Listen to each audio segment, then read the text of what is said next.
Hai semua, kembali ke Black Stories. Sepasang suami istri yang baru saja kehilangan bayi mereka mencari cara untuk menghilangkan rasa kehilangan dengan mengadopsi seorang gadis berusia 9 tahun dari panti asuhan yang berperawakan manis dan pintar. Ternyata anak panti tersebut tidak sepolos penampilannya. Apa yang disembunyikan gadis kecil tersebut? Langsung kita bahas di alur cerita Orphan 2009 selengkapnya.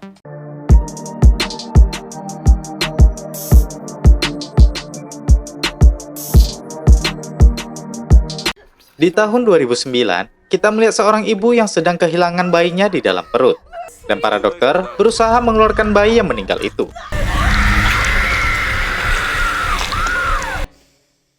Ternyata itu mimpi Kate yang kehilangan anak ketiganya di dalam perut. Dia pergi ke toilet dan memeriksa perutnya yang ada bekas operasi itu. Kemudian dia meminum sebuah pil dan terduduk di toilet itu. Pagi harinya, Kate menemui psikiaternya bernama Dr. Browning. Dalam pertemuan ini, Kate menyampaikan keinginannya untuk mengadopsi seorang anak agar rasa bersalah kehilangan bayinya dapat diatasi.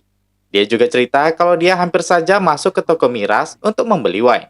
Tapi dia mengurungkan niatnya. Dr. Browning bilang ini langkah yang baik, karena Kate bisa menahan keinginannya untuk minum. Kate kemudian pergi ke sebuah sekolah khusus tunarungu untuk menjemput anak keduanya bernama Maxine. Kate adalah seorang mantan guru musik, dan dia sangat mahir dalam memainkan piano. Saat berbicara dengan Maxine di luar, John suaminya pulang setelah menjemput Daniel anak pertama mereka. Malam harinya, Maxine harus melepas alat bantu dengar yang dia pakai sebelum tidur. Di sini Maxine bertanya, apakah dia akan mendapat adik bayi baru? Kate bilang dia tidak tahu. Di buku harian, Kate menulis kalau dia telah menopause. Setelah menyimpan diarinya, dia pergi meminum pil lagi. John datang memeluknya dari belakang, ingin mengajaknya bercinta. Tapi Kate masih belum siap untuk hal itu. John pergi untuk tidur, dan Kate datang menyampaikan keinginannya untuk mengadopsi seorang anak agar menyalurkan cintanya yang terpendam. Esok harinya, mereka pergi ke panti asuhan Saint Mariana. Kate merasa ada yang memperhatikannya dari lantai atas. Mereka bertemu dengan Sister Abigail, dan mengajak mereka untuk melihat-lihat anak asuhan mereka. John yang baru selesai dari toilet, mendengar seorang anak yang sedang bernyanyi. Dia memeriksa sebuah ruangan di mana ada seorang anak kecil sedang melukis. John pun masuk dan melihat hasil lukisan anak ini. Dia bernama Esther. John bertanya dari mana ide lukisan yang dibuat Esther. Esther bilang kalau setiap lukisannya memiliki cerita sendiri. Mendengar ini, John memuji kecerdasan Esther. Di saat bersamaan, Kate dan Abigail datang menghampiri mereka. John memperkenalkan Kate pada Esther. Kate juga melihat hasil lukisan Esther yang bagus dan memujinya. Kate bertanya, kenapa Esther tidak ikut bermain bersama teman-teman lainnya di bawah. Esther bilang tidak ada yang ingin mengajaknya bicara karena dia terlihat berbeda. Kate bilang tak ada masalah jika kita berbeda dari yang lain. Mereka pun menyukai Esther. Abigail membuka berkas Esther yang ternyata berasal dari Rusia. Tapi Esther sangat lancar dalam berbahasa Inggris sejak tiba di sini beberapa tahun yang lalu. Dia selalu mengenakan pita di tangan dan lehernya dan tidak mau melepaskan pita itu. Kate dan John setuju untuk mengadopsi Esther. 3 minggu kemudian, Esther pun sudah siap untuk dibawa pulang oleh Kate dan John. Dalam perjalanan, Kate mengajarkan Esther cara menggunakan bahasa isyarat. Mereka pun tiba di rumah. Maxine pun berkenalan dengan Esther. Esther bertanya, apakah Maxine bisa mendengar? Kate bilang kalau Maxine bisa mendengar sedikit karena dia dilahirkan hampir tuli total. Di rumah, Esther diperkenalkan dengan nenek Barbara dan juga Daniel yang sepertinya tidak terlalu menyukai Esther. Esther terkejut melihat piano milik Kate. Selain itu, dia juga sangat menyukai kamar yang disediakan untuknya. Daniel dan teman-temannya pergi ke rumah pohon yang dibuat John untuk Daniel. Dari rumah, Kate memperhatikan Esther dan Maxine yang sedang bermain.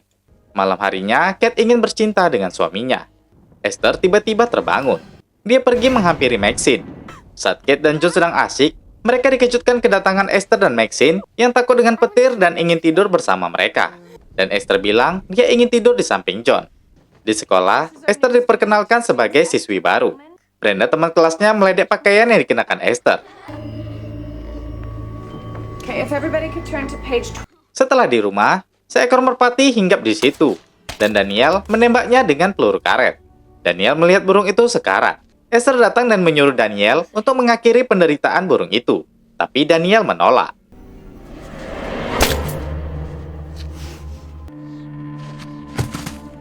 Saat itu, Kate menyiapkan air hangat untuk Esther mandi. Dia masuk ke kamar Esther dan melihat lukisan Esther yang belum selesai. Saat menyusun baju, dia menemukan sebuah buku Alkitab yang tersangkut di laci. Kate pun buru-buru menyimpan Alkitab itu lagi dan keluar dari kamar. Esther melihat Kate dari kamar mandi. Kate mengajari Esther bermain piano. Esther bertanya, siapa Jessica? Karena Maxine sering membicarakannya. Kate menunjukkan sebuah pot mawar putih dan cerita kalau Jessica adalah bayinya yang meninggal di dalam kandungannya. Mereka mengkremasi jasad Jessica dan menaburkan abunya di pot bunga ini. Sehingga bunga mawar yang tumbuh ini memiliki arti kalau setiap bagian dari Jessica juga hidup di dalam mawar ini. Esther terharu dan memuji Kate sebagai ibu yang sangat luar biasa. Malam harinya, Kate cerita pada John kalau Esther mulai dekat dengannya. John menggoda Kate untuk bercinta di dapur. Kate menolak karena takut dilihat anak-anak. Tapi John terus meyakinkannya kalau anak-anak sudah tidur. Mereka pun bercinta di sana. Tanpa diduga, Esther memergoki aksi panas mereka. Esoknya, Kate menemui Esther untuk membicarakan masalah ini. Tapi Esther menjawab enteng dan berkata kalau dia tahu mereka sedang bercinta. Di taman bermain, Esther melihat Brenda datang. Di saat bersamaan, tetangga John bernama Jolie menghampiri John untuk meminta bantuannya agar bisa memindahkan sofa di rumah Jolie. Sambil melihat Brenda, Esther juga melihat gerak-gerik Jolie yang seksi ini. Tiba-tiba Brenda menyadari kalau Esther tidak lagi di ayunan. Dia naik ke wahana perosotan taman. Entah kenapa, perasaan Brenda jadi tidak enak. Saat melihat perosotan, hal mengejutkan terjadi.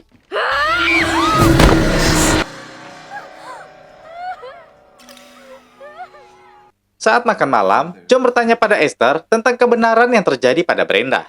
Tapi Esther mengelak kalau dia tidak mendorong Brenda. Daniel melihat cara makan Esther yang terlalu formal. Menurutnya, Esther aneh.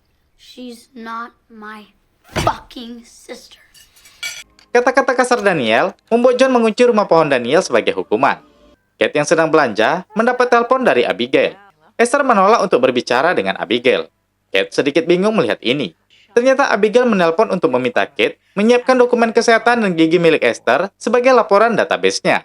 Esther menyuruh Maxine melihat bahasa bibir pembicaraan Kate. Maxine pun menyampaikan semuanya kepada Esther. Saat di rumah, Kate menyinggung tentang Jolie yang ditemui oleh John di taman waktu itu. Menurut Esther, John merayu Jolie. Itulah yang disampaikan Esther pada Kate. John kaget dan berusaha meyakinkan Kate kalau Esther pasti salah tanggap.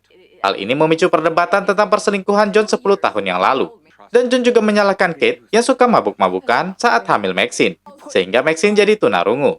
Esther terlihat senang mendengar perdebatan suami istri ini.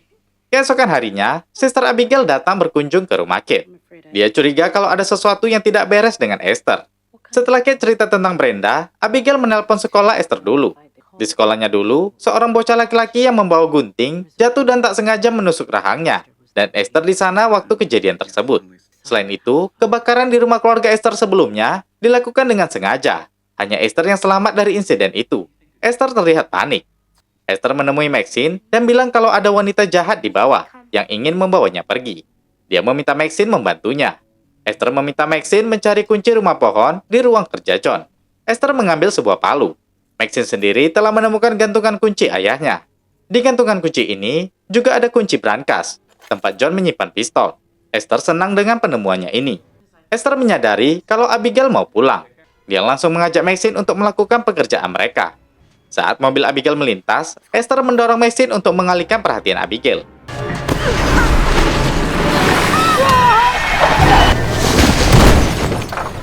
Beruntung, Abigail tidak menabrak Maxine. Dia menghampiri Maxine yang tersangkut di jalan. Kemudian Esther menyuruh Maxine untuk membantunya menyeret Abigail. Dengan susah payah, mereka berhasil menyeret dan melemparkan tubuh Abigail. Abigail ternyata belum mati. Dia berusaha merangkak dari sana.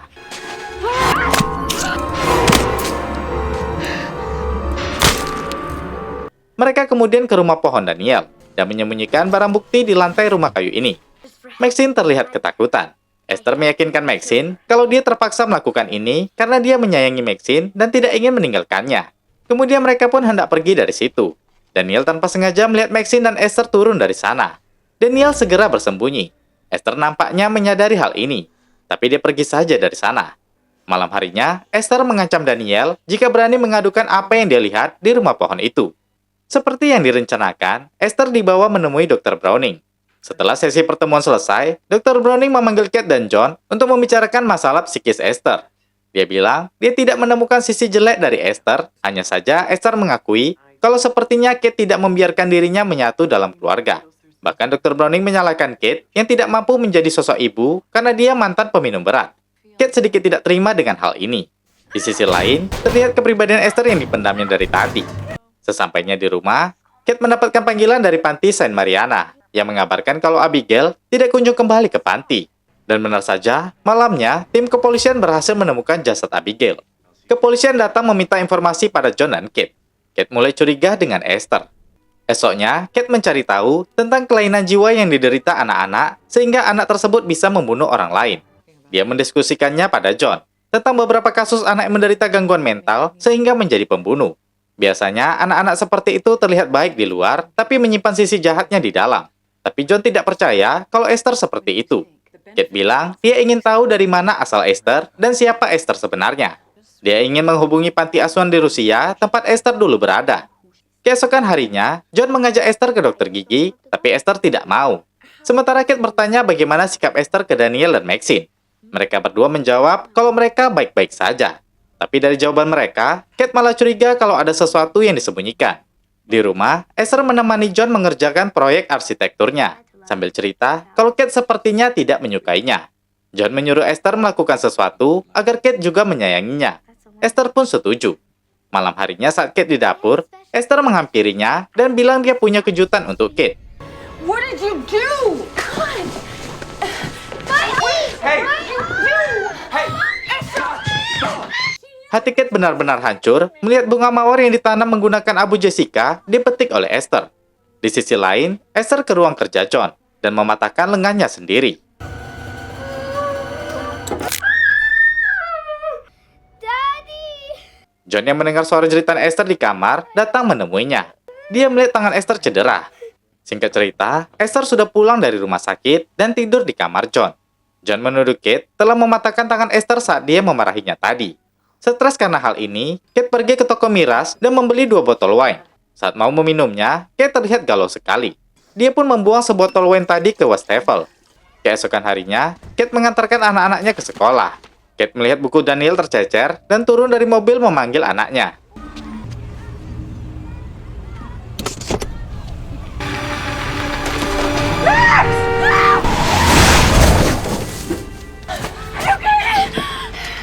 I'm here. Mommy's here. Di rumah, Kate dengan yakin cerita kalau dia telah menarik tuas rem tangan mobil.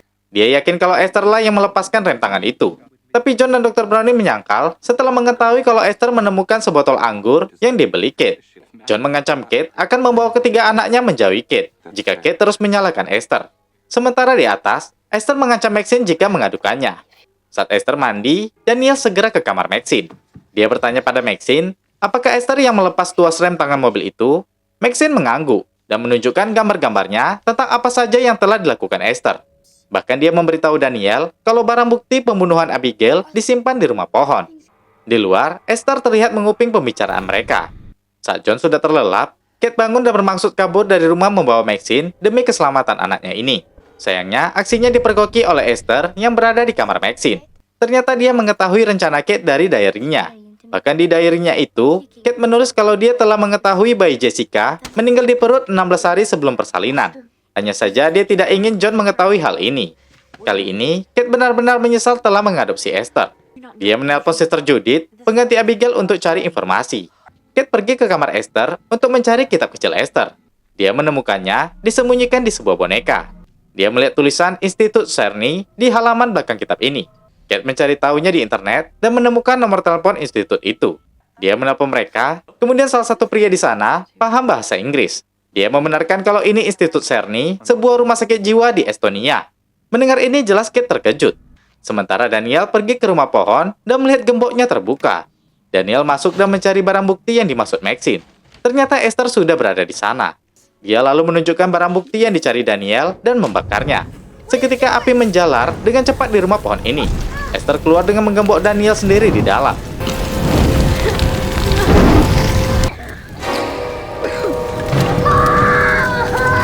Sementara itu, Kate bilang ke Judith kalau dia telah mengirimkan foto Esther ke institut itu dan mengira kalau mungkin ibu kandung Esther dirawat di sana. Di sisi lain, Daniel terus meminta tolong karena api di rumah pohon itu sudah semakin besar. Dia pun tersangkut di sebuah batang kayu.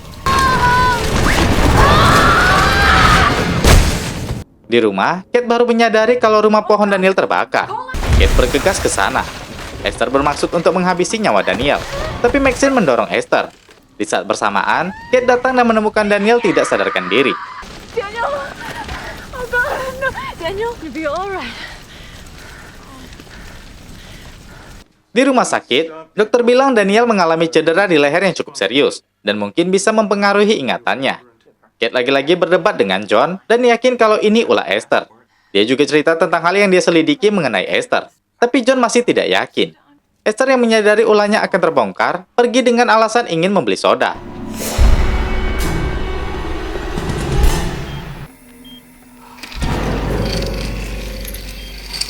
Merasa curiga, Maxine mengikutinya. Ternyata Esther masuk ke ruangan di mana Daniel dirawat. Dia pun mencoba untuk mengakhiri hidup Daniel. Maxine yang tidak menemukan Esther dengan cepat memanggil ibunya. Tiba-tiba, para dokter bergegas ke ruangan ICU tempat Daniel dirawat. Dokter menyatakan kalau Daniel mengalami gagal jantung dan mereka sedang menolongnya. Mendengar ini, Kate tidak dapat menahan amarahnya. What are you doing, you bitch? Stop! Orderly! Orderly! Sontak seisi rumah sakit terkejut melihat aksi Kate. Kate pun dipegang oleh dokter dan disuntikan obat penenang. Ketika Kate sadar, John bilang kalau Daniel selamat dan baik-baik saja. Dia pun pergi dari sana untuk mengantarkan Maxine dan Esther pulang. John yang stres dengan semua kejadian ini, duduk di ruang tamu dan minum wine. Dia dikejutkan dengan kedatangan Esther yang berdandan layaknya wanita dewasa. Dia coba menenangkan John yang merasa stres karena Daniel dalam kondisi seperti itu. Di saat bersamaan, dengan beraninya Esther malah mengajak John untuk bercinta. Tentu John sangat kaget. John baru sadar kalau Esther telah salah menilai kasih sayangnya dan menganggap John mencintai Esther. Jelas John meluruskan kesalahpahaman ini.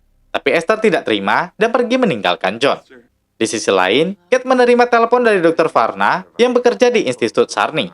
Dia telah menerima foto Esther yang dikirim Kate melalui email. Varna pun cerita, Esther yang mereka adopsi bukanlah anak usia 9 tahun, melainkan wanita dewasa berusia 33 tahun. Dia menderita hipopituitarisme, yaitu kelainan hormon langka yang membuat tubuhnya kerdil dan terlihat seperti anak kecil. Nama asli Esther adalah Lina Clemmer yang lahir di tahun 1976. Lina dirawat di Sarni karena mengalami gangguan mental yang sangat parah. Lina juga memiliki bekas luka di leher dan pergelangan tangannya karena jaket pengaman khusus yang dia kenakan semasa di Sarni. Itu sebabnya Lina selalu menggunakan pita di leher dan tangannya, guys. Lina bahkan diketahui telah membunuh 7 orang sebelumnya. Lina selalu berhasil lolos dengan memanfaatkan tubuh kecilnya. Dia pernah menyamar menjadi anak kecil agar diadopsi oleh sebuah keluarga. Saat dia ketahuan di keluarga itu, dia membunuh keluarga tersebut dan membakar rumah mereka. Maxine menyadari kalau alat pendengarnya hilang. Sementara John pergi memeriksa keadaan Lina, tapi Lina tidak ada di kamar. Saat John hendak keluar, dia menyadari sesuatu. Dia melihat semua lukisan Lina yang terpantul cahaya lampu akuarium. Sementara itu, Kate menelpon ke rumah untuk memberitahu semuanya pada John. Belum sempat menjawab, tiba-tiba listrik padam. John pun pergi memeriksa kotak skring yang sengaja telah dirusak. Kate sendiri bergegas menelpon 911 meminta bantuan polisi. John yang di dalam keadaan mabuk diserang oleh Lina dari belakang.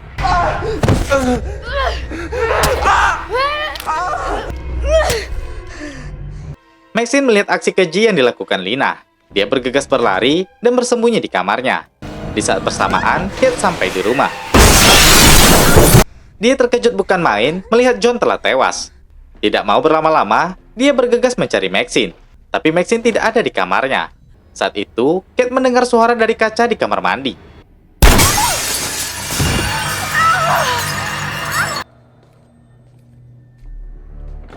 Dia memeriksa kamar itu dan tidak menemukan Kate. Ternyata Kate bersembunyi di luar jendela. Kate juga mendengar suara itu dan menemukan Maxine yang bersembunyi. Dia memberitahukan Maxine untuk tetap bersembunyi di situ. Tiba-tiba Lina sudah ada di sana. Kate tetap mengawasi gerak-gerik Lina dari atap kaca ini. Lina menyadari Kate di atas atap dan menembaknya. Dia kembali mencari Maxine.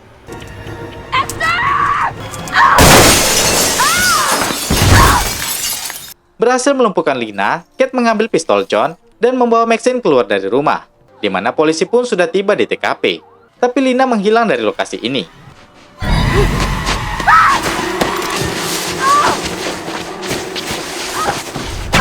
Melihat ibunya diserang dengan brutal, Maxine mengambil pistol yang terjatuh dan melepaskan tembakan ke arah Lina.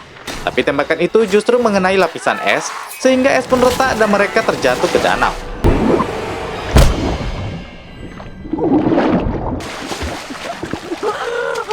Kate menyuruh Maxine untuk mundur dari lapisan es ini. Ternyata Lina belum mati. Dia meminta ibu angkatnya ini untuk menolongnya.